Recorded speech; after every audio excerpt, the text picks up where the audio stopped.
Olá pessoal, tudo bem? Professor Diego aqui de Tópicos de Leitura e Teoria Literária. Hoje então, pessoal, separei dois contos para analisar com vocês aqui. Um deles do Franz Kafka, em alguma turma eu já passei inclusive, e um outro texto, um pequeno conto, um breve conto chinês taoísta do século III a.C. Tenho certeza que vocês vão gostar bastante da análise, né, dos comentários pertinentes aqui. Então, esse último, né, está nesse livro aqui, Antologia de la Literatura Fantástica. Inclusive, vou colocar em espanhol, porque não há grandes dificuldades para isso, para traduzi-los, né? Esses textos que estão nessa coletânea. Também, a Pequena Fábula do Franz Kafka está nesse livrinho aqui, O Essencial de Franz Kafka, que vocês encontram facilmente aí nas livrarias e nos sebos.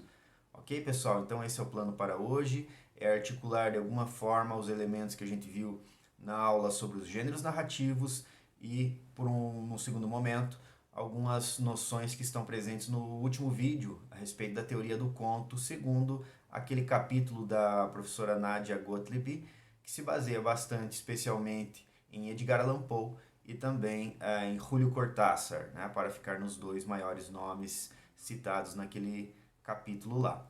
Tudo bem, pessoal? Sendo assim, é necessário que vocês tenham assistido aqueles dois vídeos e também feito as leituras. Tudo bem?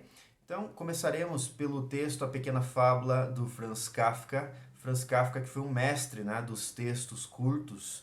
A brevidade para ele sempre foi um elemento importante, né? Basta lembrar, por exemplo, da Metamorfose, que é a novela que nós analisaremos aí na sequência, né? Depois dessa breve passagem pelos contos, nós analisaremos esta grande novela que para alguns é a novela mais perfeita escrita no Ocidente até hoje. Não só isso, inclusive nesse livro, né, O Essencial do Franz Kafka, há outros contos brevíssimos em que esta técnica, então, fundamental, né, segundo aquela teoria do conto que nós temos analisado nas últimas semanas, é fundamental que esta brevidade seja ao mesmo tempo coerente dentro de si e todos os elementos de alguma forma conduzam para o mesmo ponto, mesmo que este ponto, né, por exemplo, a significação geral deste breve conto, A Pequena Fábula, por exemplo, isso é incomensurável. Por outro lado, todos os elementos precisam apontar para esta significação simbólica que por si só, aí sim, explode, digamos assim, estrela, né? Vai estrelar muitos sentidos conforme as leituras, né? E os leitores, conforme o momento emocional em que você esteja, ou quais são as suas referências, por exemplo, filosóficas, né? Isso tudo afeta. Sem mais delongas, então, a pequena fábula, vou colocar para vocês aí o texto. Ah, disse o rato, o mundo torna-se a cada dia mais estreito. A princípio era tão vasto que me dava medo. Eu continuava correndo e me sentia feliz com o fato de que finalmente via à distância, à direita e à esquerda, as paredes. Mas essas longas paredes convergem tão depressa uma para a outra que já estou no último quarto, e lá no canto fica a ratoeira para a qual eu corro. Você só precisa mudar de direção, disse o gato, e devorou-o. Muito bem, quer dizer, muito mal, né? Especialmente para o rato aqui. Vejam bem, pessoal, o David Foster Wallace, que é um escritor que eu gosto bastante, escreveu um ensaio a respeito da graça em Kafka, né, a respeito do humor no Kafka, e ele diz que cada vez menos nós estamos preparados para o humor kafkiano. E ele diz, inclusive, que ele já tinha desistido de trabalhar com esse conto com os seus alunos, né, com os alunos dele. Ele faleceu em 2008, inclusive, justamente porque ele não conseguia mais chegar a essa esfera risível do Kafka, porque parece, segundo ele, que nós não temos mais a maturidade suficiente, vejam bem, para compreender o humor do Kafka. Pelo que se sabe, por exemplo, quando o Kafka escreveu o Processo e leu os primeiros momentos para os seus amigos, segundo consta, eles riam alto. Não sei, talvez pela inflexão, pelo modo como o Kafka leu. Eu acho, antes de qualquer coisa, muito perturbador o processo, especialmente o processo. Tudo bem? Vou colocar para vocês agora o texto aqui com a pequena fábula, né, com alguns apontamentos que fiz aqui para que nós analisemos os elementos básicos da narrativa segundo o que vimos nas aulas anteriores, a saber, conflito, tempo, espaço, personagens, tudo isso trazido para o leitor a partir de uma figura narrante, a figura do narrador. Olhando lá então para aquele esquema que eu fiz, vejam bem, coloquei em vermelho aqui a figura do narrador, que é um narrador em terceira pessoa, um narrador heterodiegético.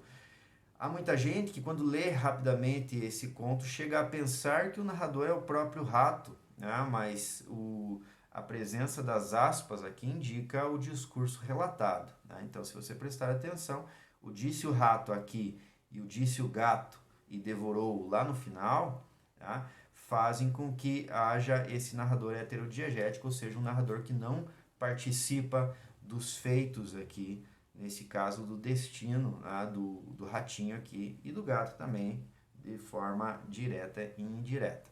Vejam bem, pessoal, isso significa o quê? Significa que se essa história fosse contada pelo próprio gato ou pelo próprio rato, né, pegando a ordem inversa aqui, essa história seria drasticamente diferente, uma vez que nós teríamos a visão, né, de cada um desses animais aqui a respeito daquilo que está se passando.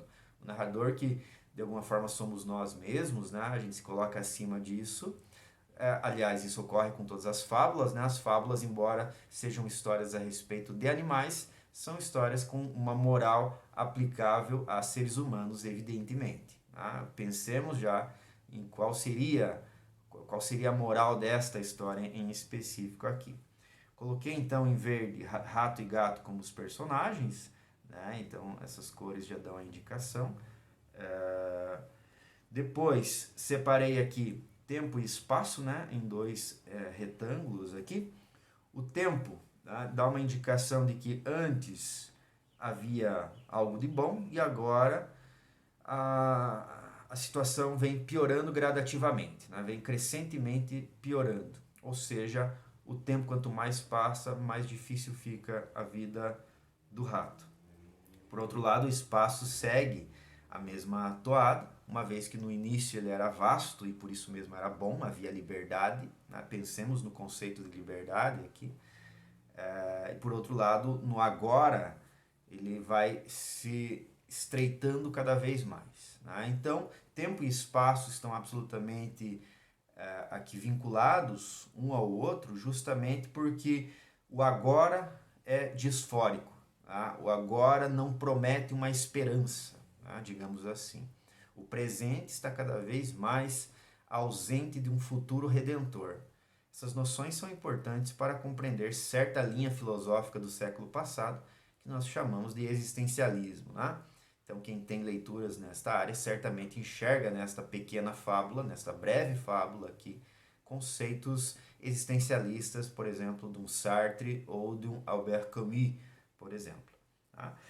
Então, olhando aqui qual que seria o conflito, né? Porque vejam, todos os elementos estão ali, mas eu disse há duas aulas que o elemento fundamental de toda e qualquer narrativa, da mais curta à mais extensa, é a existência de pelo menos um conflito. Qual que seria o conflito desta pequena fábula? Ratoeira e gata representando o cessar do tempo e do espaço, que seria a vida. Ou seja, não há saída possível para este emblema, para este impasse, que é o impasse da vida e a presença da morte, que na filosofia é conhecido como o problema do mal, né, ou o problema do sofrimento humano, que é um problema que de fato assombra a humanidade desde sempre. Né? Você tem lá o paradoxo de Epicuro, em que o problema do mal já está embutido lá. Tá? Por que há o mal no mundo? Por que há o sofrimento no mundo? Você pode levar esse problema para a teologia, inclusive. Como coadunar, juntar então a presença de um Deus sumo bem, um Deus onisciente, onipresente e suma bondade com a existência do mal no mundo.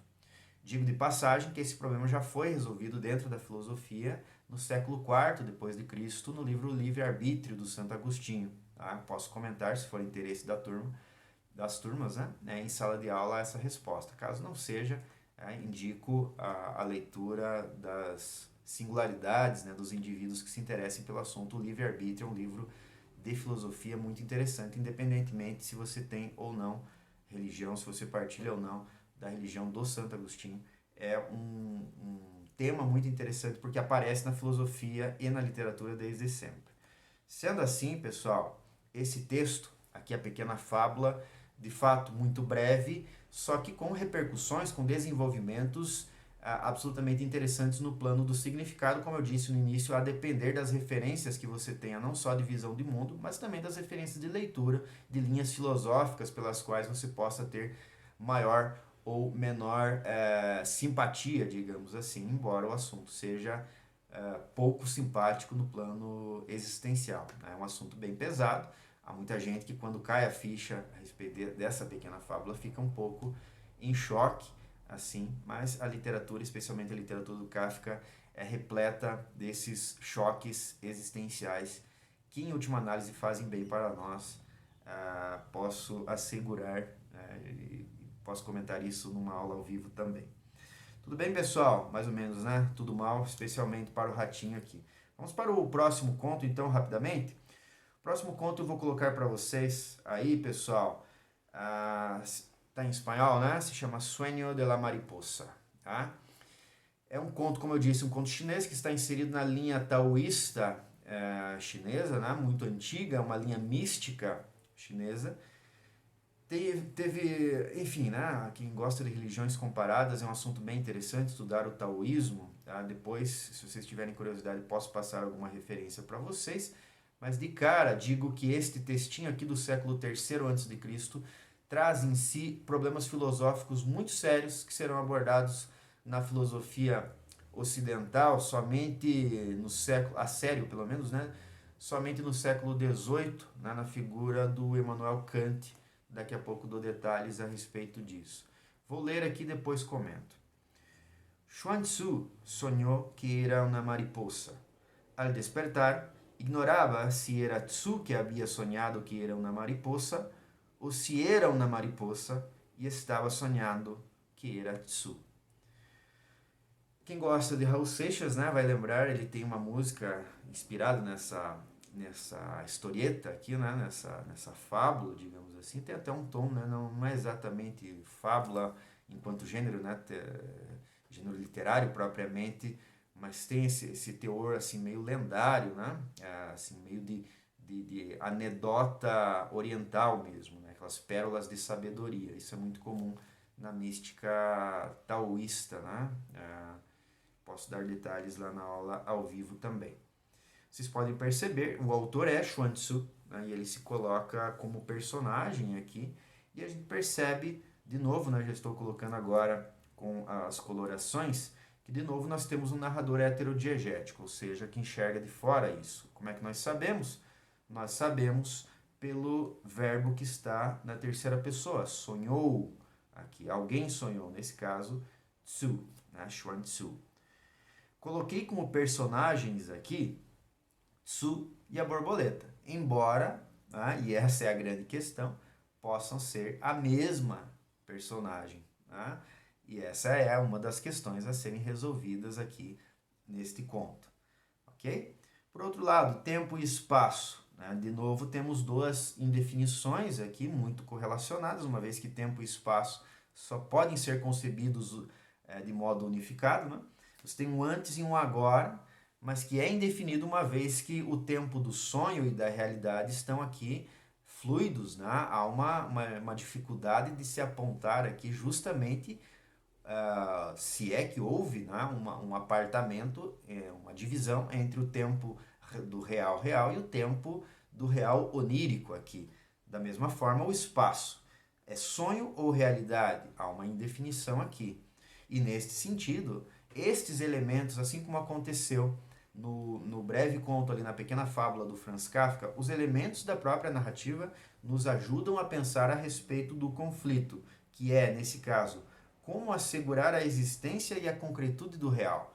E é este problema que, por exemplo, Immanuel Kant levanta na sua filosofia, né, em que ele vai dividir, é claro, a aula não é de filosofia aqui, mas quem gosta do assunto, fica aqui a minha recomendação, né? Lá na Crítica da Razão Pura, que é a sua obra mais famosa, ele vai construir uma distinção entre o mundo dos fenômenos, que é este mundo que, por exemplo, vocês neste momento supõe-se que estão vivendo e chegando até este fenômeno que para vocês já é um fenômeno mediado por nesse momento uma câmera que chega a vocês, né, por uma imagem que foi criada a partir de certa tecnologia, etc. Né? Por outro lado, né, além deste mundo dos fenômenos, há o mundo das coisas em si, o mundo dos números. Né? E Kafka, aliás Kant, né, os dois começam com K, Kant vai dizer abertamente, o mundo das coisas em si, este é insondável, nós nunca chegaremos a ele.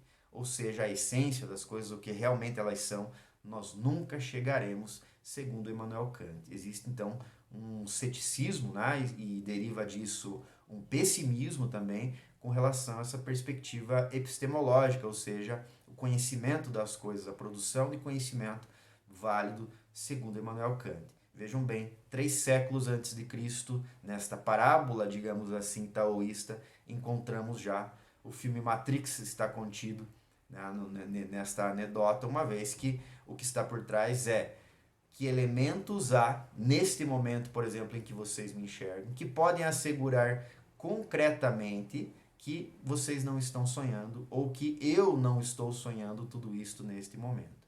Porque quando estamos sonhando, tudo parece real. Tá? Eu sei que dá uma bugada sempre nesse momento, e é isso mesmo.